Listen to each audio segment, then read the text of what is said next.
A TikToker with over 66,000 followers just stormed a Minnesota church during Sunday service, screaming at worshipers, including children. Now his GoFundMe has raised over $40,000, and the internet is furious. Let's break down what's happening with DaWokeFarmer and why people are demanding his fundraiser be shut down. So here's what went down.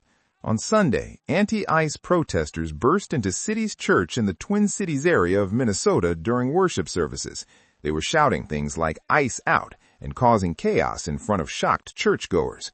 One of the main people involved, a TikTok content creator who goes by DaWokeFarmer.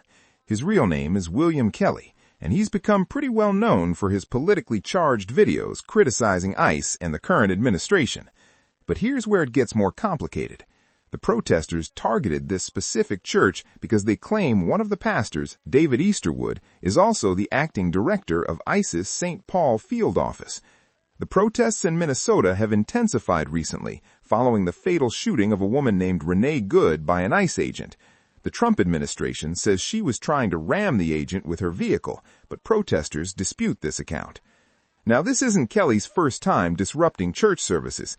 According to members of Christ Church in Washington, D.C., where Secretary of Defense Pete Hegseth attends, Kelly has been showing up regularly since September or October of last year. Church members there say Kelly has been screaming profanity at families and children as they leave services. One anonymous church member told Fox News that Kelly has called his wife extremely vulgar names. They say he's been doing this for months, and while Metro Police have kept people physically safe, they haven't been able to prosecute him.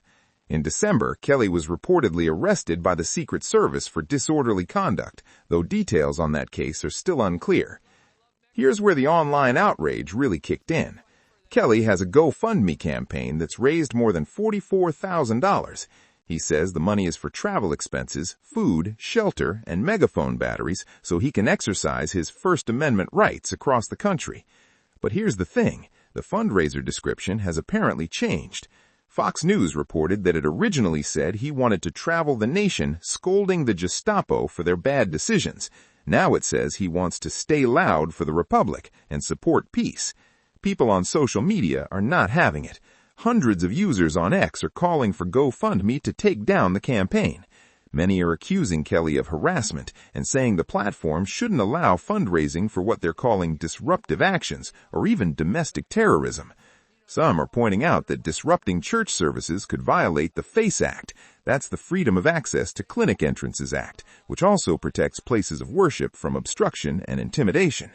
The Department of Justice has announced they're investigating the Minnesota church incident.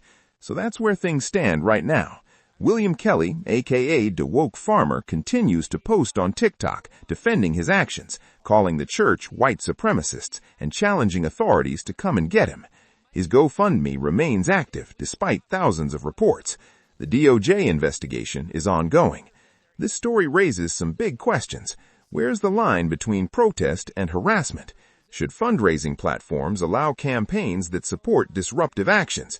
And how do we balance First Amendment rights with respect for religious worship? Let me know what you think in the comments below. And if you found this breakdown helpful, hit that like button and subscribe for more news breakdowns. I'll see you in the next one.